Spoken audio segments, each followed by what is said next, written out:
Hey there, it's Chef Katie. Thanks for joining me in the kitchen. One of my favorite healthy snacks is edamame. I love this stuff. I always have a bag in my freezer. It's got good protein and fiber, and it's super delicious. Now, if you want to jazz up your edamame, I love adding some Gomasio. This is a spiced sesame seed, a little bit of salt, Japanese sea vegetable concoction. Just sprinkle a little bit over your edamame and enjoy. Oh my gosh.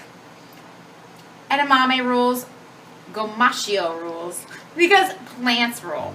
This is Chef Katie. I will see you next time.